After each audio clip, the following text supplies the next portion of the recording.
I'll start with Iyore Kia. Iyore no yon ba. Iyore no wa. Iyore no de bed in a webo. Ona we near to celebrating here. I will start from there. Iyore na gbofi. Iyore no yon ba. Uwe me homeless. Me wa yo. My mother was homeless before, but now she have a roof under her head. But Iyore me yon ba. Iyore no yon ba. Iyore Kia. My mother now have a roof over her head. My mother is not homeless anymore. But you are still an Orionba. Till today, till tomorrow, you are still an Orionba. I'm not see what you sent for me. Okay. Adam, you know, when you said it, I'm not share this video for me. You have a bomb of hero. Excuse me, guys. Here is the video. Okay. I'm not share this video for me. What's why a problem government again? Ya will never need to teach you naka. No man no kia. Ya nero gyo. Ya no kono no ripokume. Ya nero tankia. Yes, ya gelewe. Sherry, sit to play to permit on them more apart. What done you? Hello, please. No give no ga. Nigga, you don't de la no rega zoni tia. Hamia we. Ni agume jasen ni no kukume. Village me yati. Meti awepo. Meti anything. Village me ni na mwebwe unia. Ni na great uponi. Ni asira wati yana. Ni ati koti yon we. Ni ati oti yon we. Ya fefe ovi ya rijori. Ivi tu na kaja meku. Ni agume niru. Ni no kega mi kwe polisi. No ga mi kwa logo. Merci. On a prophet. On a prophet. Iyore, uwe abanwa do better. Okay, my way when I like bobo do here. Except you way to titi in multi way phone. No rigo gume we need you go or phone. Except we more in your way go. Get what ye me. Una wari go me. Ina week moment where yo. E da iri ede igo no jamais we need you except where they are soon. Or for them we are ya na work. Ma be go te banwa ya. Atu ayi banwa. Talk back kan. No bet. Iyore Kia, umo prophetess uki. Ne na we do na kan we aya ti awod your way ni. Ke we kem we na awod your way ni egba. Nda o yon ba e uki. E man we aya ti ni. Ah? Otote baba eya yayi emi ni wewe ni agwa oni eni ka na gbo ba go boyo we no see e because we orion ba e wukin orion ba nu kini o see e kemi kemi wa yawo e work motai oviago ehi o sadi aye e ativi ina aye no gi ni mato ya wagbe we seti mu dia le gbuwe fo ne e agmo na fi gwe bi na no fi meki nene ko bete no ya ma gan gi ugwe wa gan no ma bi okun ele ne ko bete e we ri pe gare de ne na u de bedi after 25 years we webo uwe ni ado wish we congratulations ni uzaga bagmo Iyore no de bed Iyore no de bed no lo ba we me go lo ba we hin o lo ba o bi agbe bed ni we deni e mana pe no ba ape no vie o lo ba bed e we ya deni Wore, when I get bed no mo say, but Orion bad bed, and we are there. Me wa when we go give me. When my setting we working for, when we are me go to where you go. E taka mudia never go, akade mudia never go, akiari jobo no mabago. We don't from a big man, big woman me. When mama tie de bed in we have here. Or around have all de bed na, iye you ga wo wan ye. Ugwe no here with double. E ba ye do na o de bed we ya de wish we congratulate or ri so we gbe Italian na la we gbe una ga kalo I go we mi salt and water ministry why ya u Iyore Kia I go we mi we do we ya Abuja ni yesige ye do ah ni do na ka gbo e nu sun wo una listen am I fool wa down yo share this video I don't pay more resort. They not quite there. Me ati tu na kana. Papa na. Ya wa kon ni ati bo. 419. Agume Jackson job and we book men or now and nobody here and anyone. Ogun ya gbera gbi yo e. Ni agume here. You kunjo ere. Ni aswa no kunpe. No me okwe feve. Iyore, ama swa we no gun gbe nya. We big on e bagbon. Ya when is swa we no gun gbe ba nya. Ya we no gbo ma. Me no we yi lege e ke bagbon we do man come away so no. Esi asyority come agba. E lege. Ori ke we gbon we mai. We no yon bad in we yon no yan say. E bon we te lo gba to do ko de no e gbo pa won, e no e gbe va won. Iyore, ya ti tama we bo na tie nu e. Emi bu no ya loro we. Mo so wa won an ge. Mo so mu gbe bi na ge. Ni na go e men ya ta e mu gbo won we. We kwinu hi. Then we ya we lo. Iyore, o wa no re saka, eyin we ni we yin. We me ga son baleluwe hian. We me ga senika hallelujah hian. De ti go nu we ni me ya mo wa ni yime. Bere ni. Hey baba, ya hu ye fo ane. Akemewe, iye na do arogo e. O wa ren, sando ba na blessing me bagbon. Ah! Yore, de ti go we, e me ya mo wa ni yime. Ah, pe ma ku yime ni redo. Igu we, ira kama we ni ya o.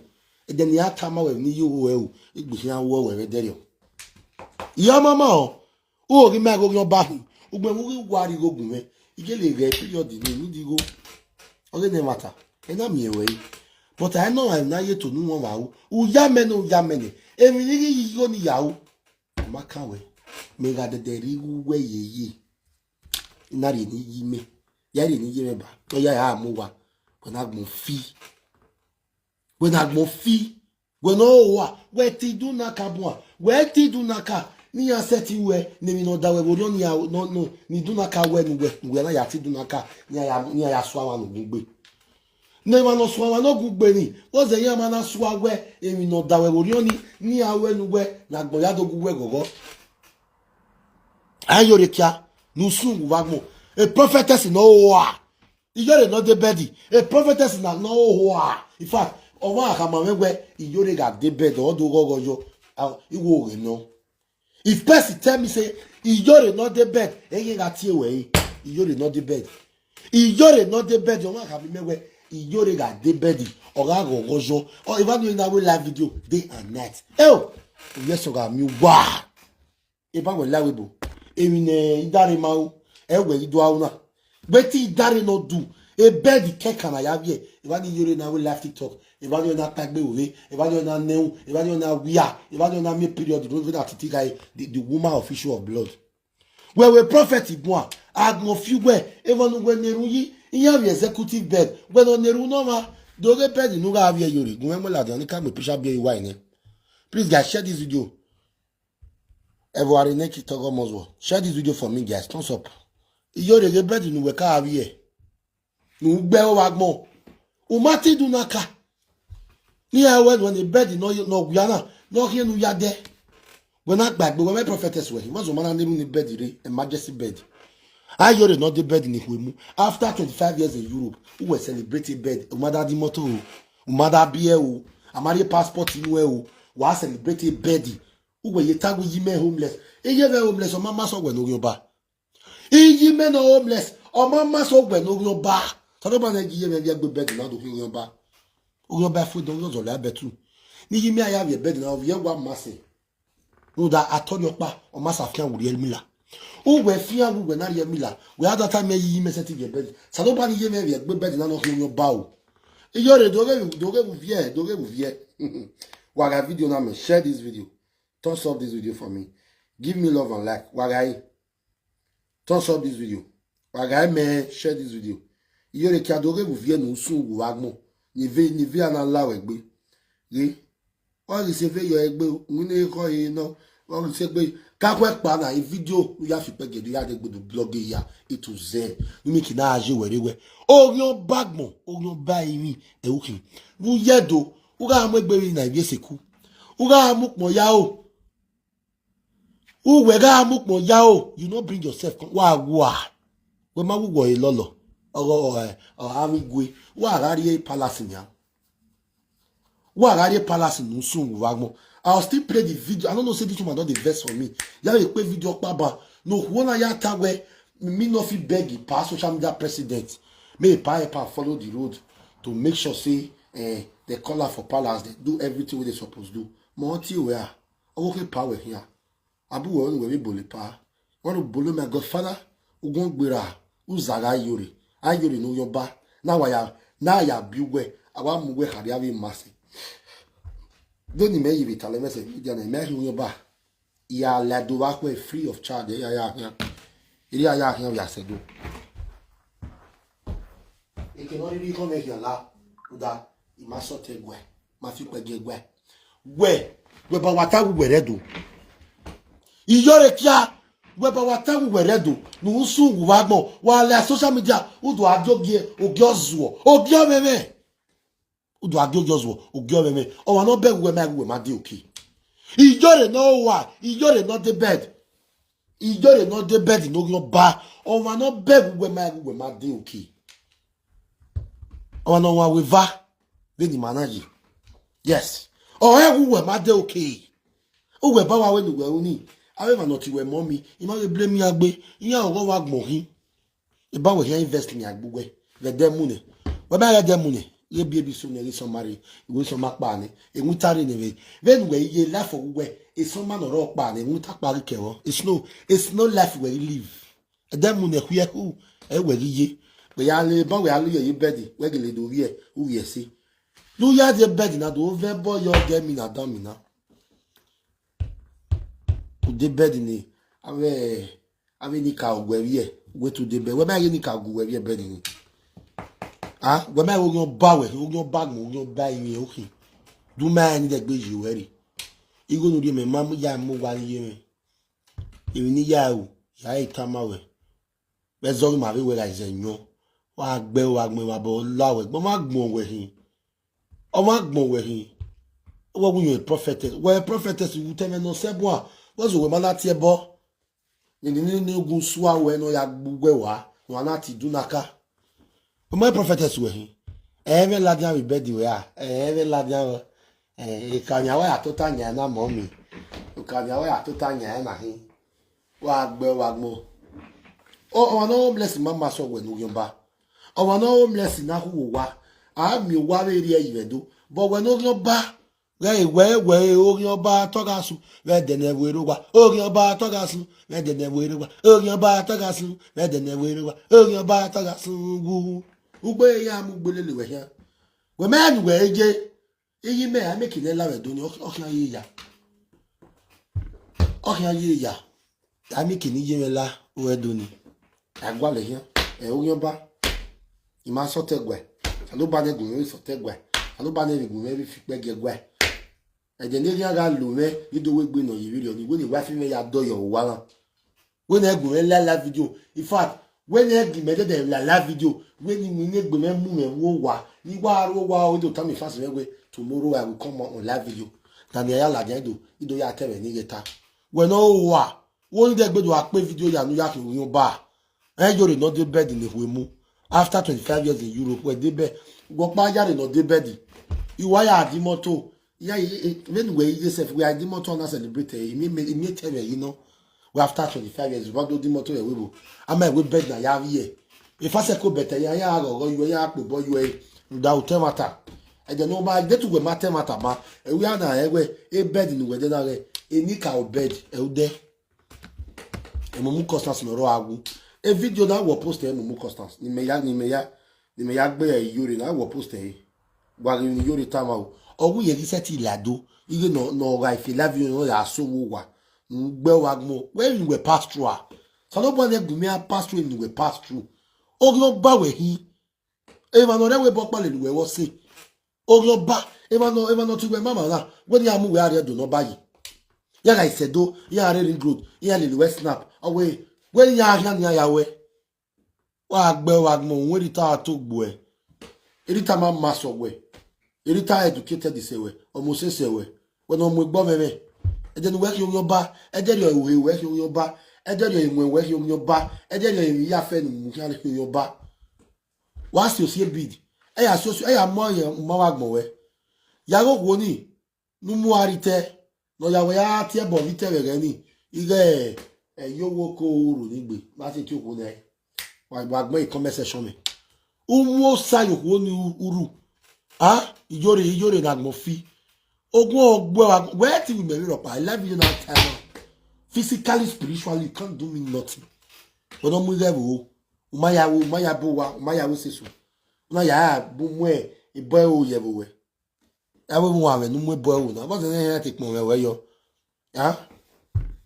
bo se yan ti pon we yo we are said ne everywhere we ta we evani we je wa re na ma gia we na so ni ado mu we gbadi ari palace wa sun wa mu orion ba ogun ogbo egbe 500 euro we wa bo lawe gbe euro way is into West me.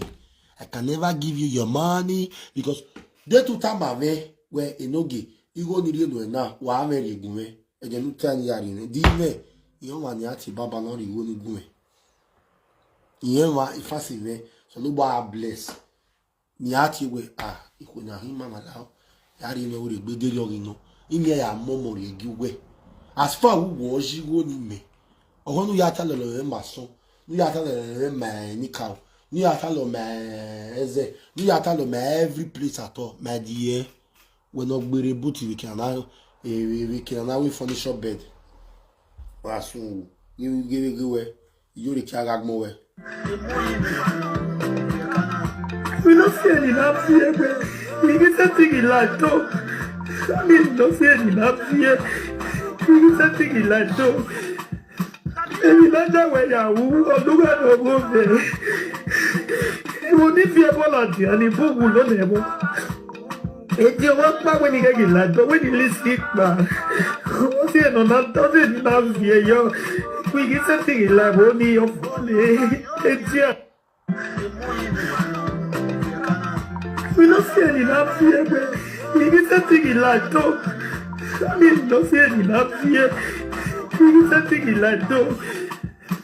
Èmi lọ́jọ́ ìwẹ̀yàwó ọdún mẹ́rin ogún bẹ̀rẹ̀ mo ní fi ẹbọ láti àní bóògù lónìí ẹbọ èdè wọn pàwé ní gẹ́gẹ́ lájọ wé ní lísì pa wọ́n sì ẹ̀nà náà tọ́jú ní náà fi ẹ̀yọ wíìgì sẹ́tì. uga isone wo wa wele video do ati freedom ọmọ ni je homeless e set your bed now si je me homeless si ai but o me orion ba gbe no ma homeless ni agbede ari enene do mi a do ri pe yo ori le ejo wa se baba won wa no mi pure water na mu awegbe ba we am pure water ni wa na mu awegbe because nobody go ever think say you go come Benin talk us say they come see you till they sell pure water am mu awegbe not be tell disguise we not disguise when Igbo man gbe yo igo ya fenu me sort and water ministry na gbo esan true how we love you ki we buy imagine within aya love you corona eto na yan wa yi dia ni yesige go we dia ni yesige ana to gbo e wa sun wa gbo woman with tissue of blood atiti we sage kawe atiti wa mi oye tunwe we do agun megun o no homeless mama so we o no homeless e dia mi gbe o e je bo nele mi kere de le gbe stay yi we wo ni awe ari edo nya we are do why so ne wo wa we may take control or you were villager more I say the one we still do again me not so na person say that for me today say bro see wetin he talk about you make me go help you bet social media president may pa go help you for a way was we pa yore when the discipline pa was we pa yore ni pa na so me trust it right telephone pa kama we no ade che that's my father but we worry me how you born oni and the problem area pa kakas ma gbogbo ti pa phone ya no sun wa mo eni awe pa ma bere oni pa do pa oti oda wale deputy no ya le lewe no ya do le all of yake wa ipa lo yake we ne ya ni pa na ya imia o ya no na ya imia no anu gbogbo wa mo o ke mo fi face aka Iyore no dey bed okay, my face looking ya. Just that we were bully, we can boys your wife. Okay, my face. We are metai. Soon. About Laura. We're better native in the Messili. We're bury me. You want you a mood dame. We are no there to we are good at me. Anyway, can you me? wa sungu me me love marriage me go to ga agbo for me me me get to go agbo for me una go the marriage for so it is social awa ga ze de yo na gbo na gwa agwe we na agba ligo no ya de bedi or you went to time men merry go go oh where did you borrow me the money Iyore kia did you borrow me the money did you borrow me the money no zara wagmo wa mate o geri agbo me yan ye ku weke ko bete